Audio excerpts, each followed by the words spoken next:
Our next speaker is Patrick Manzi of NADA.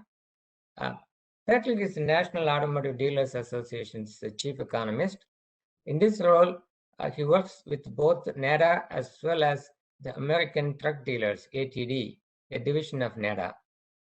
Manzi regularly speaks to various audiences about the auto industry and is responsible for many of the association's monthly and annual economic reports, including NADA data and the ATD data. Please join me in welcoming Patrick, and I'm as eager as you are to know about the vehicle supply-demand dynamics. Well, thank you, Chilpan. Thank you very much for having me. I'm gonna get my screen shared, and we'll dive right in. All right, so I always like to start one of these talks, in case you're not familiar, NADA represents franchise new light vehicle dealers. So think of your Chevy store, your Ford store, not the small used car lot that's at the end of the block. We would call that an independent dealership. So I just want to give you a couple stats about dealers across the US. Last year, the average dealership sold about $59 million worth of goods and services, down a little bit from 2019, but actually not down as much as we were expecting to see back in April and May of 2020. Across the country last year, dealers sold just shy of $1 trillion worth of goods, and in 2019 they were just over $1 trillion. Now in the store, you can think of, there's 5 separate departments. New and used vehicle sales, of course, and then fixed operations, which comprises the service, parts, and body shop. And new and used represent the lion's share of sales, but it's really fixed operations that is the biggest contributor to profitability across the store. And actually, 2020 was a bit of an anomaly. Fixed ops is actually usually closer to 50% of overall gross profits. But because of the shortages and the strong demand for new and used vehicles, they were a slightly bigger component of store profitability. And finally, dealers employed over 1.1 million people across the country before COVID. Our industry took a big hit during the initial lockdowns, and employment actually fell to 888,000. But employees were brought back fairly rapidly, and we've kind of plateaued now, about 5% down from where we were pre-COVID. And I had expected we would be at that level until sales rates returned to pre-COVID levels, and they have returned.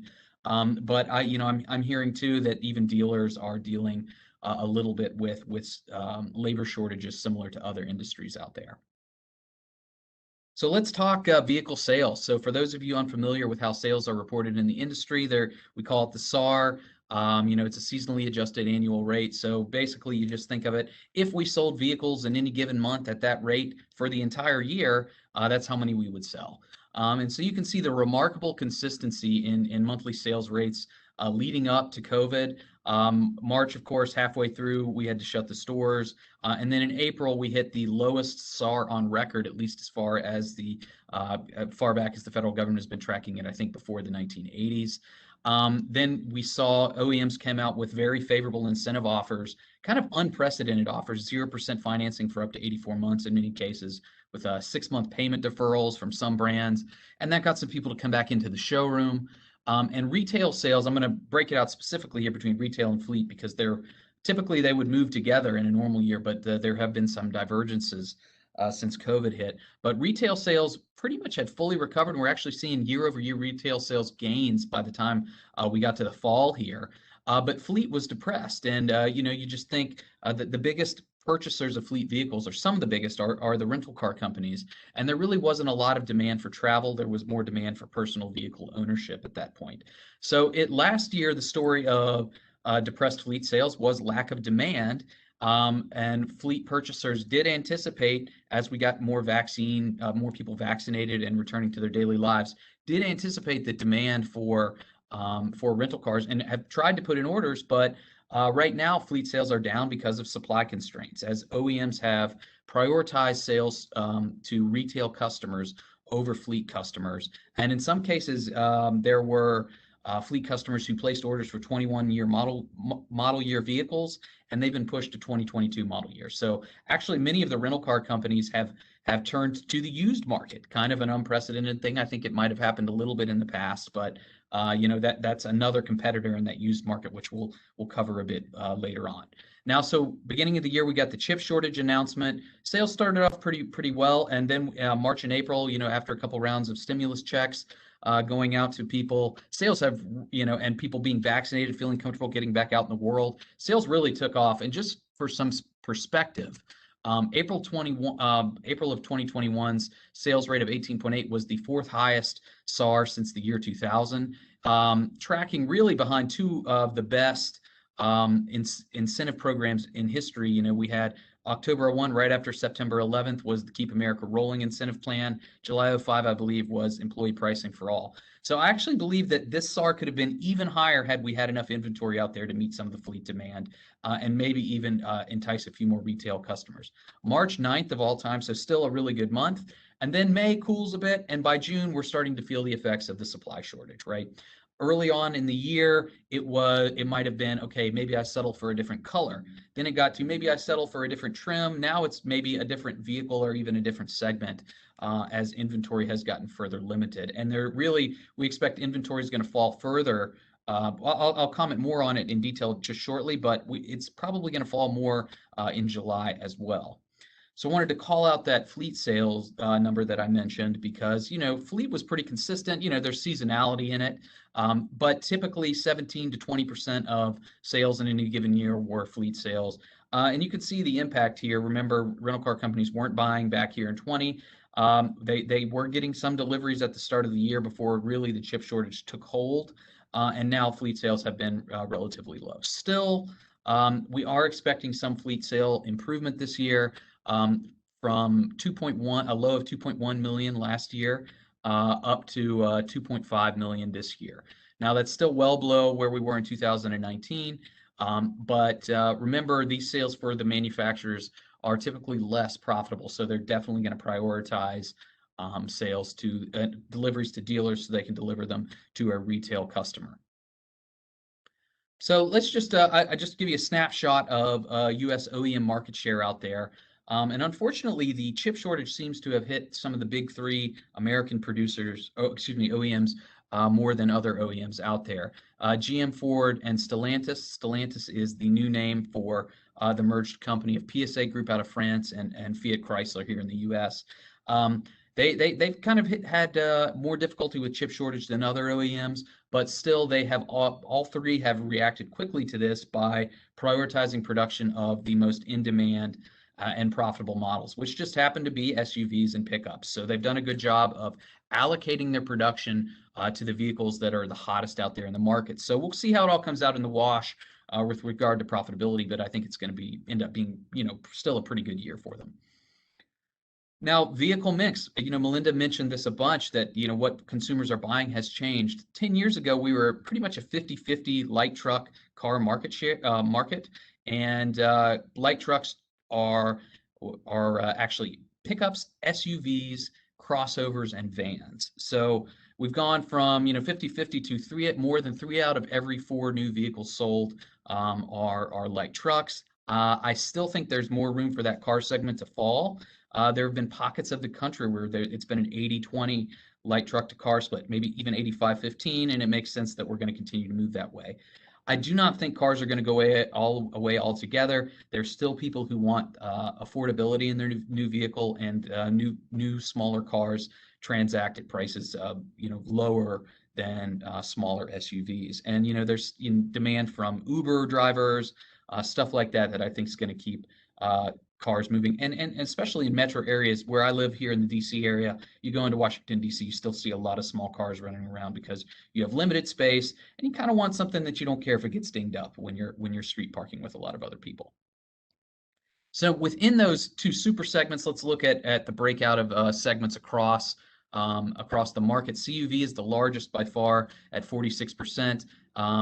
Pickups were kind of an anomaly last year at 20% of the market through the first half of the year. Remember, there were all those very favorable incentive offers, and a lot of people took the very low financing rates for a long term and went out and bought pickups. And now pickups are closer to where they normally are, but still very much in demand. And in fact, if you were a customer who got one of those 0% for 84-month deals, and got the 6-month deferred payments, you could have made a couple payments and gone out and sold that pickup right now in the market and made a lot of money, maybe $5,000 to $10,000, because of the demand for that late model inventory and specifically pickups across the country. So cars, actually, I mentioned, how you have further choices. You'll note the small car share tick up by 1/10 of a point. Small increase here, but that indicates that, maybe you couldn't find the exact crossover you wanted, and you found the sedan that has all the same features. So maybe some customers right now, given the limited inventory that's out there on dealer lots, are choosing a car segment. So I want to talk briefly about sales by powertrain, because one of the big stories in the industry right now, of course, is battery electric vehicles and the electrification of the fleet. So still the majority of vehicles sold are ICE powered, close to 90%, over 90 if you include diesel in there. And then you get down here to the electrified powertrains, hybrid and plug-in hybrid.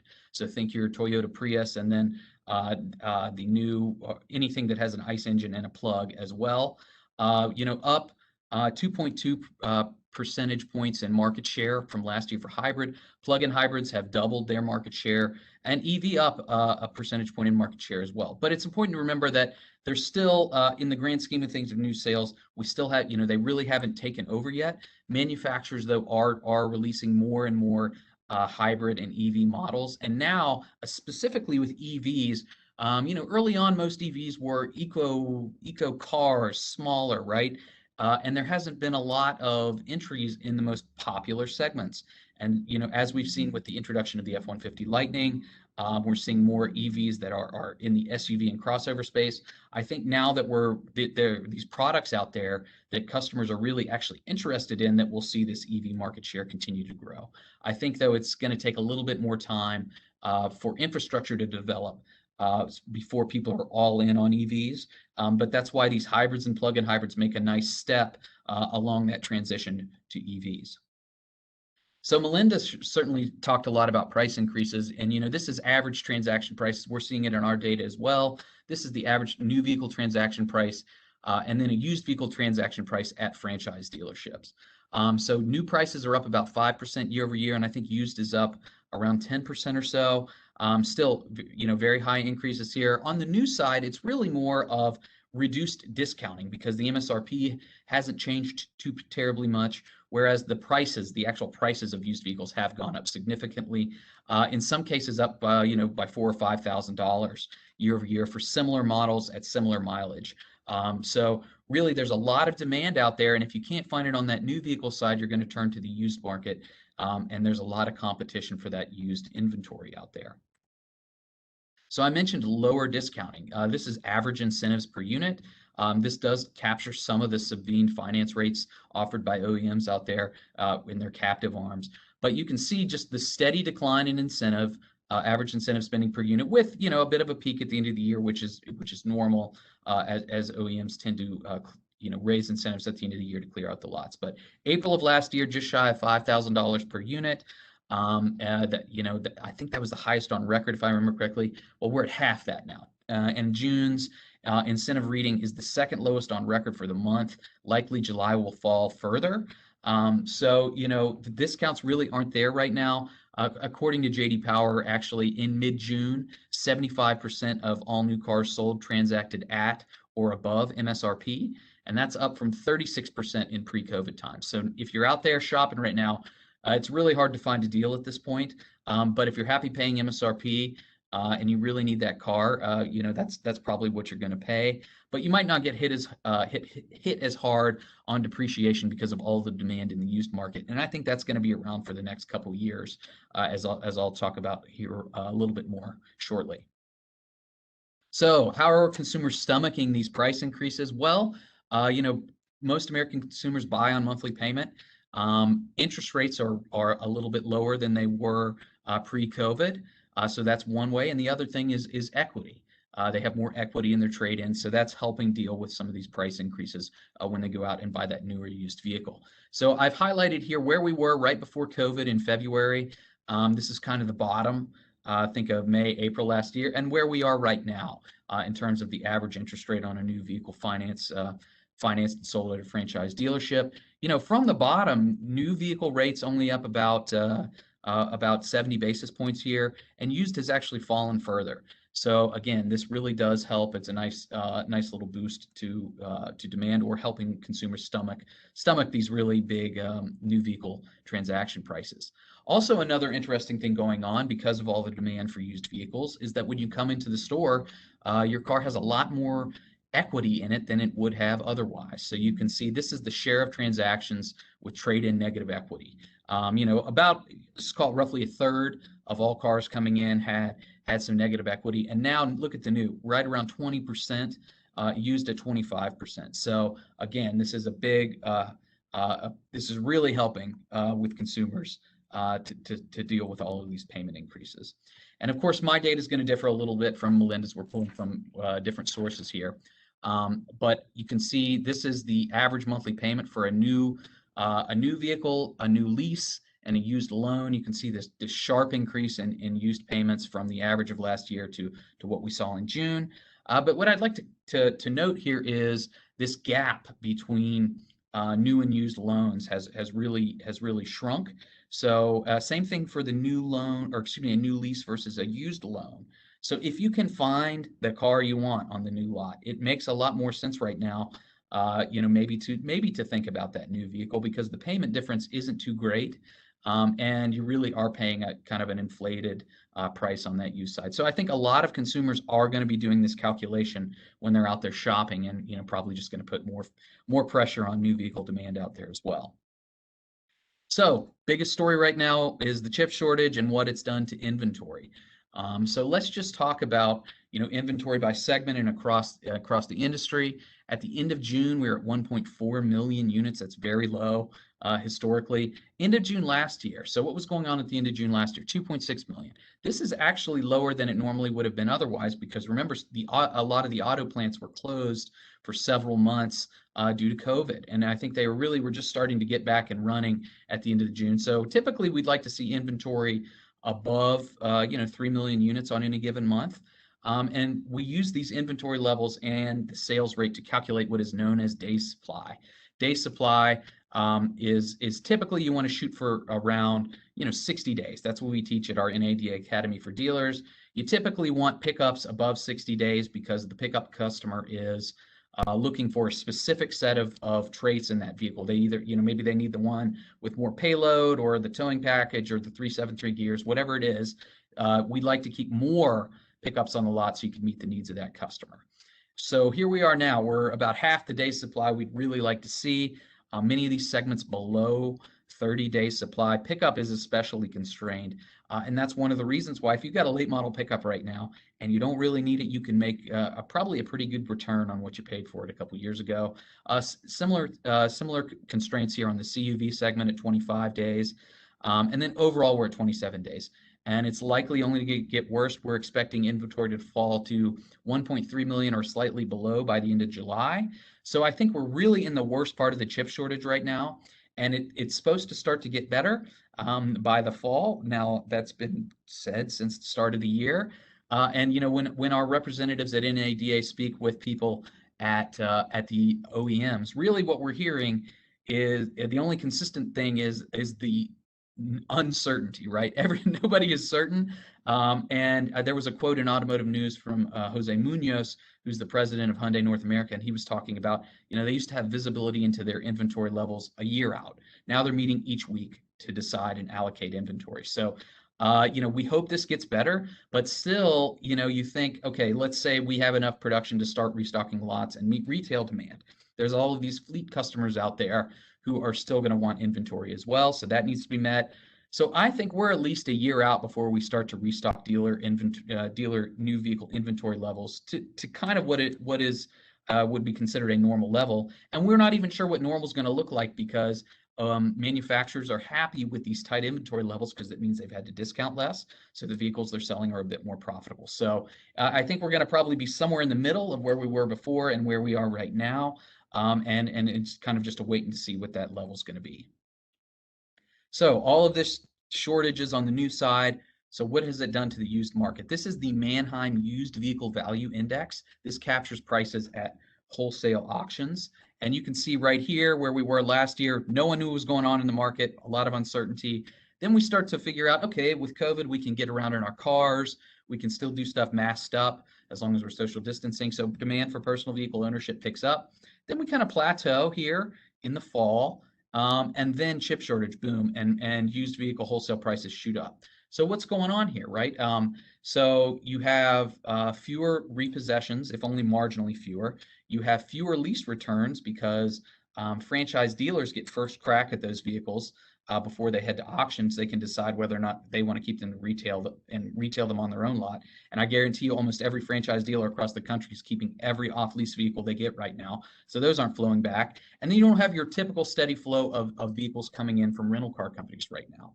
So reduced supply and these used wholesale auctions, more buyers in the wholesale auctions because you have rental car companies taking place here, recipe for prices to shoot up. Now, I think we've hit peak wholesale price in June. I expect we're going to plateau somewhere between where we were at the end of last year and this peak. I think that's going to be the new normal going forward for at least the next several years, because if you think about it, we underproduced last year, we're underproducing this year, and there's a chance we'll underproduce next year. So you can't create a new used car, right? They only flow from that new vehicle sales channel. So I think we're going to see kind of a new normal of elevated prices for the next several years. And not to mention, retail prices are likely going to be elevated for a couple more months because they typically lag wholesale prices by, 6 to 8 weeks. So, no relief in sight in the short term, but likely, we'll see some cooling as manufacturers are able to restock the lots. So the chip shortage, briefly, this is in the news. We have 5.1 million production announced globally. This is according to Auto Forecast Solutions. They expect another, roughly million or so that will be announced before this is all done. North America, there's 3 key metrics. In the first half, we lost 1.1 million units of production. 1.5 have been announced, and we expect 2.1 before this is all over. Production units lost before we get some resolution to this. So that has reduced production forecasts. We would like to have been producing around at least 2019 levels at 16.8 million. We underproduced by 3.5 million units last year. And there's still the risk that we underproduce on this rosy forecast for 2022, depending on how long the chip shortage lasts. So take that all together. We had a surprise sales year last year. I was at 13 to 13.5 most of the year, million units for sales, surprise to the upside. This year, I'm at around 16.3 to 16.5 for 2021. Now, certainly there is a non-zero chance that production comes through and surprises to the upside. That's a low probability event in my view. And I think we're going to be mid 16 million units. And I think, there's certainly demand out there for 17 million units to be sold.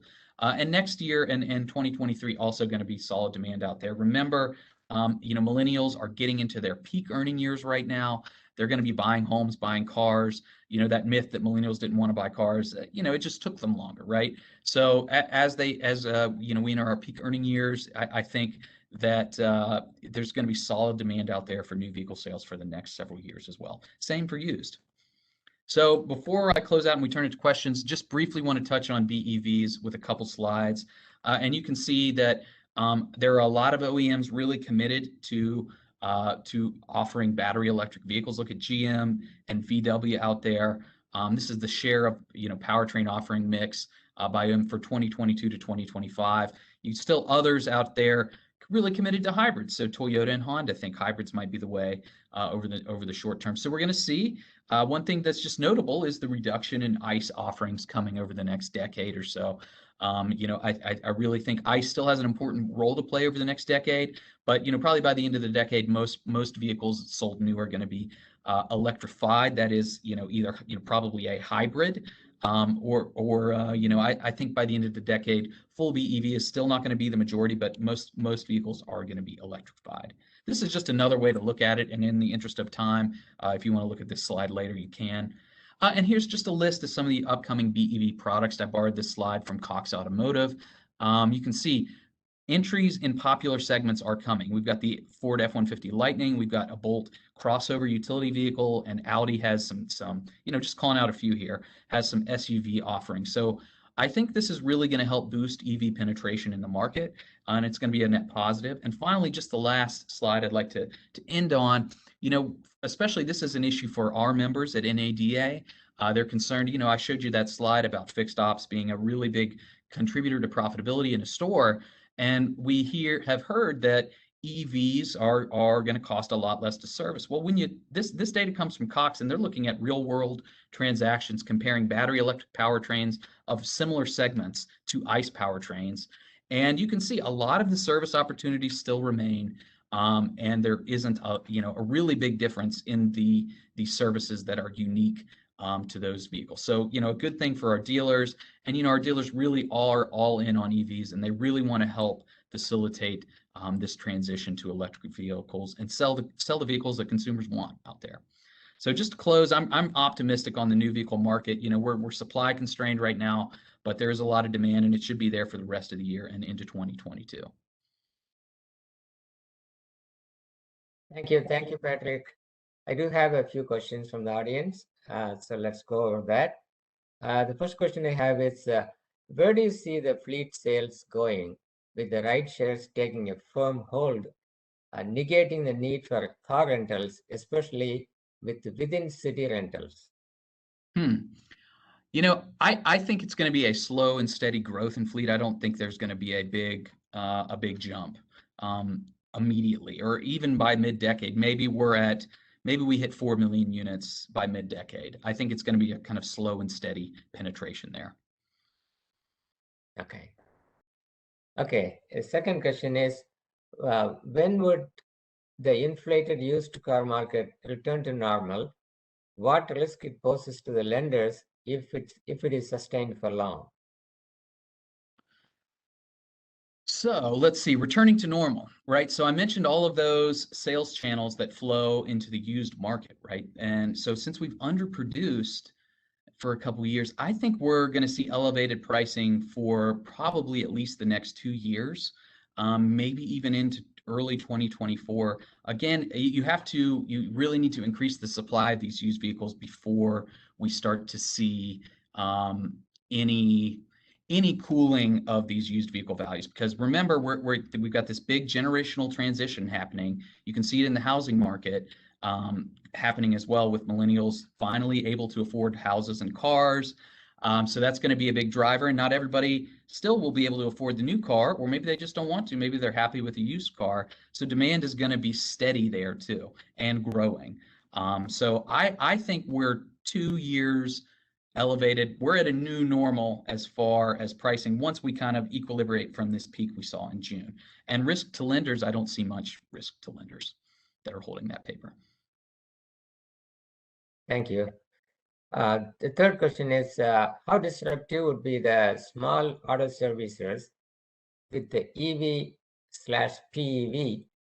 waves hitting in the immediate future? Did you say auto servicers? Yeah, the small auto servicers. I think it's referencing to the last slide that you had. Interesting.